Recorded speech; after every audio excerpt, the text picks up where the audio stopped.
You're listening to Four Things to Know, a WCCO daily news podcast.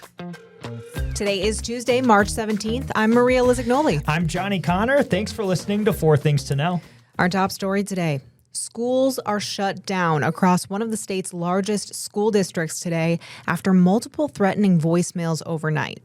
District leaders in Rosemount, Apple Valley, and Eagan say the closure was out of an abundance of caution while police investigate. Barrett Leone reports from outside the Independent School District 196 building. This is the second scare that the district has seen in a matter of months. This all unfolded very early this morning. District officials tell us that multiple schools received threatening voicemails. They were found around 3:30 this morning. And within a matter of hours, district officials made the call to shut everything down, saying safety comes first while police investigate. And that investigation is still ongoing right now. Now, this impacts all schools within ISD 196, more than 30 buildings across the South Metro. Students are not learning remotely today, and staff are also being told to stay home. Eagan police, they're leading the investigation. They say they're working with nearby agencies to track where these threats come from and whether they're credible. Right now, they tell us it's too early to say either way, but want the public to know that they take these threats very seriously, and people need to understand that threatening voicemails or threats to any other media that create fear will result in serious consequences, including arrests and criminal charges. Now, you might remember back in December of last year, a 16-year-old boy was arrested and charged in connection to a series of threats that shut down multiple schools in ISD 196, as well as a few schools in neighboring District 191 in Burnsville. Now, right now, the district tells us that they will communicate with families as soon as they have any updates. Eagan police are asking anyone with information to please come forward. Number two, in a new report that came out today, the Office of the Legislative Auditor looked into why the Minnesota Department of Human Services Office of Inspector General closed some complaints about a program that was supposed to help kids with autism without further investigation. The OLA determined that most of the OIG's decisions were reasonable, but in 3 complaints about possible kickbacks where providers allegedly offered incentives to families, DHS officials said they did not have authority to investigate unless the allegation also included non-kickback conduct that met the definitions of fraud, theft, abuse, or error. The OLA says DHS has long had legal authority to investigate and should amend its administrative rule defining fraud to clearly include those kickbacks. The program is called Early Intensive Developmental and Behavioral Intervention. In 2020, the total cost of that program's benefit was $38 million, but in 2024, the total cost went up to $325 million. This morning, members of the Senate DFL caucus announced their plans to prevent fraud. Senator Aaron Mayquade said upgraded IT systems are badly needed. And to say that they are inadequate would be an understatement. It's quite shocking.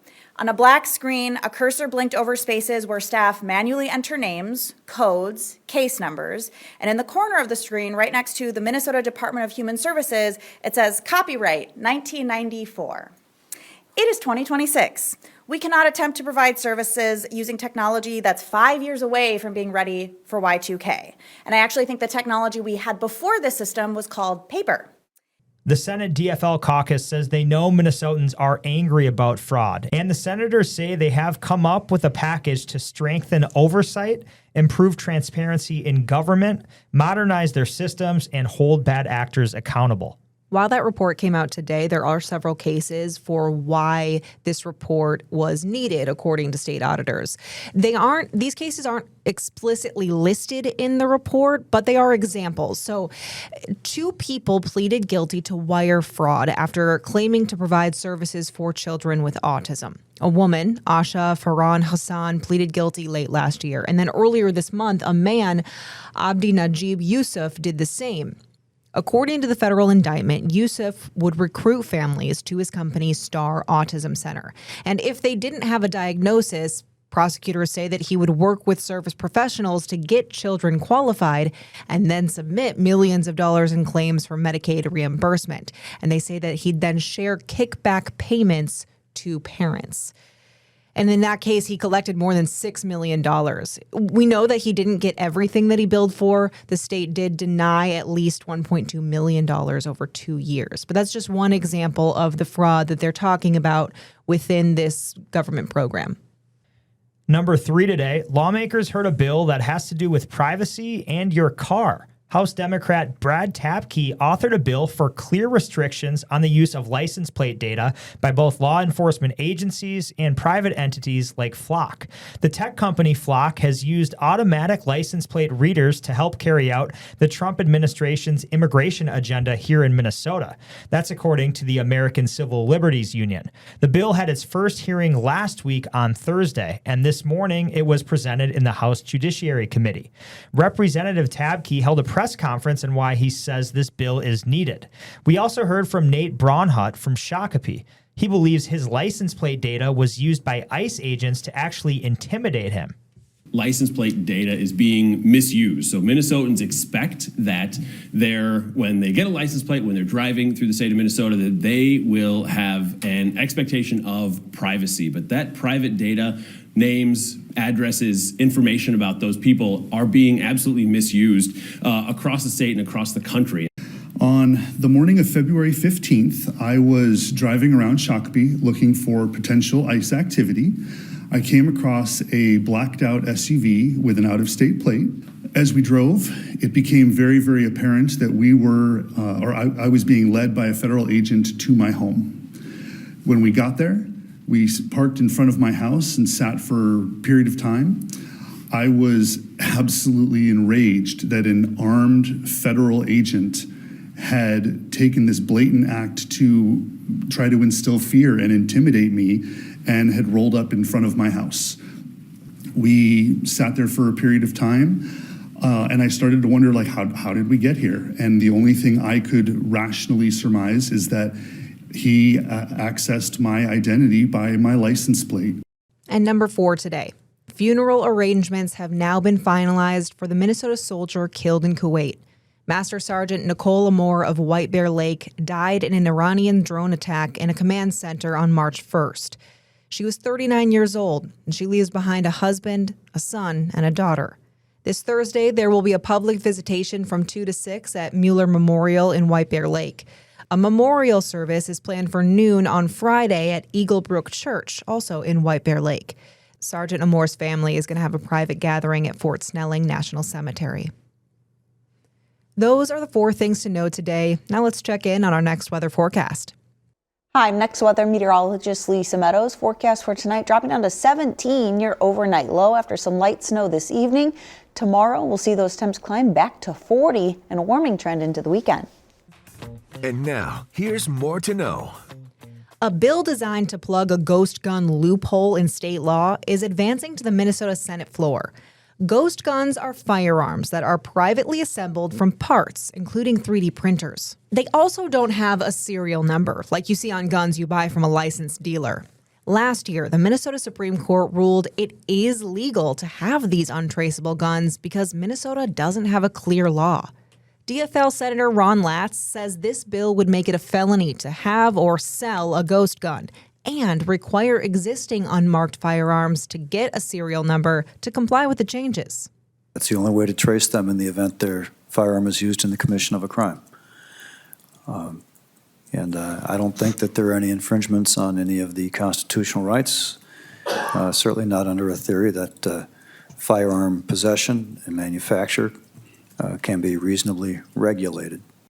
Gun rights advocates are concerned the bill would target ordinary gun owners instead of criminals. The bill's future is uncertain since both parties would need to support it to pass. The former leader of Operation Metro Surge is retiring after being removed from his leadership post. Sources tell CBS News that Border Patrol official Gregory Bovino is retiring from federal government service at the end of the month. Bovino was relieved of his role here in Minnesota in late January. That was after the deadly shootings of Renee Good and Alex Preddy by federal agents. Both he and former DHS Secretary Kristi Noem came under fire for their comments about the shootings. $30,000. That's how much a group of Minnesota students might have to pay to make it home after the weekend storm stranded them on the West Coast. Get this, the Bloomington Kennedy Choir is in California right now after claiming the top spot in a national competition there. But soon after the celebration, things got complicated. Here's Matthew Dymoke, the Kennedy Show Choir instructor. We got an email that said, your flight for Sunday night at midnight has been canceled. So my goal was to get 88 people on a plane, bus, train, automobile, some sort of way home as quickly as possible. The high schoolers are now asking for help to raise the needed funds. You can go to kennedychoirs.org to donate. Could you imagine, Johnny? Well, there are worse places to be than California. So true. Yeah, crazy. It impacted everyone. Oh my gosh. I can't believe it's that expensive, but I guess that makes sense. You'd think they'd have some sort of a deal with the airline that would get them another ticket.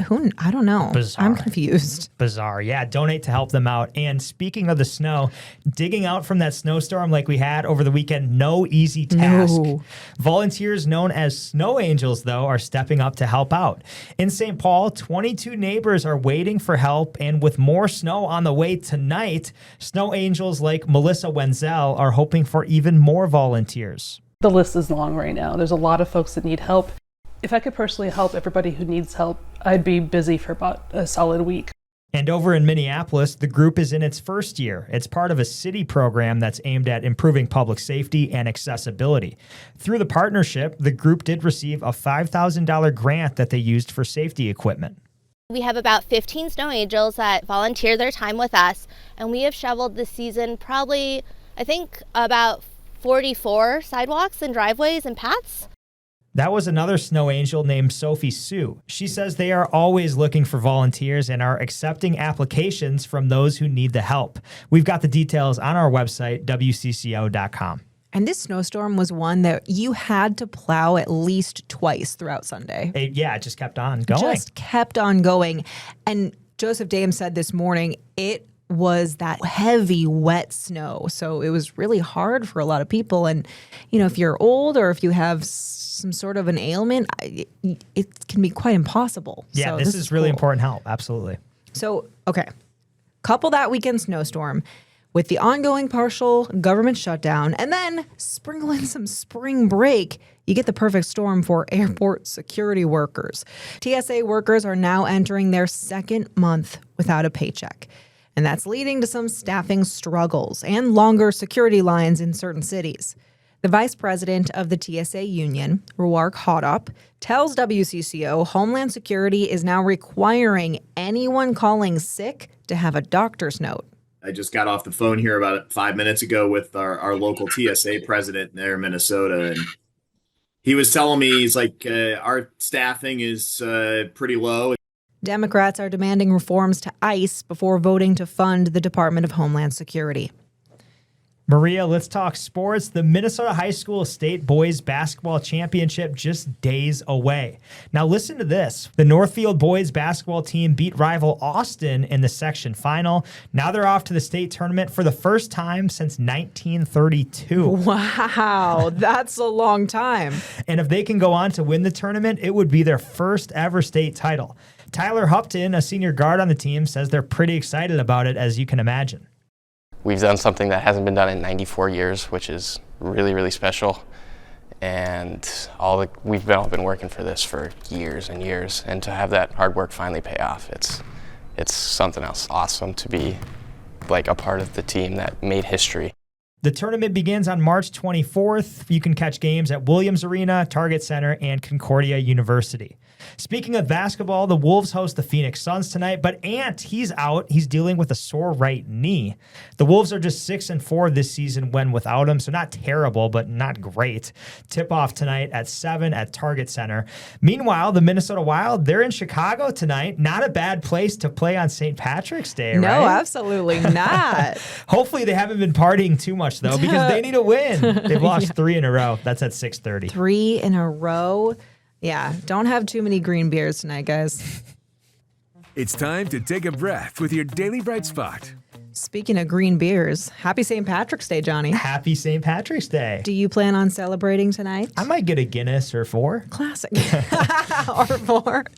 Well, hey, if you are going to get that many beers, you got to find a safe and responsible ride home. And there's actually one that you can get for free. Metro Transit is providing free bus and light rail rides. It's through a partnership with Molson Coors. The Miller Lite free rides start at 6 p.m. They last through the end of service. Do you like the green beers? Isn't it just regular beer? I think it's just regular green? with fruit dye. I'm pretty sure. So in that case. Absolutely. As long as they're cold. As long as they're cold beer can't go wrong. Okay. Enjoy the celebrations tonight, everyone. Be safe. Happy St. Patrick's Day. This has been 4 Things to Know with Johnny Connor. I'm Maria Lizignoli. We're here with the news you need every weekday afternoon by 3 o'clock. Listen to 4 Things to Know, a WCCO daily news podcast, wherever you get your podcasts. Love podcasts. I'm Maria Lizignoli, love Minnesota. and this podcast comes to you from the WCCO podcast studio. I'm Johnny Connor, and this is where you'll find the latest news of the day with us on 4 Things to Know. I'm Mariel Mose, and I bring you the stories behind the female athletes redefining the game on women in sports. I'm Adam Duxter. Join me for a deep dive into faith and what it means to Minnesotans around the state on Bigger Than Belief. Stay in the know on the go with the WCCO podcast studio. Go to WCCO.com/podcasts.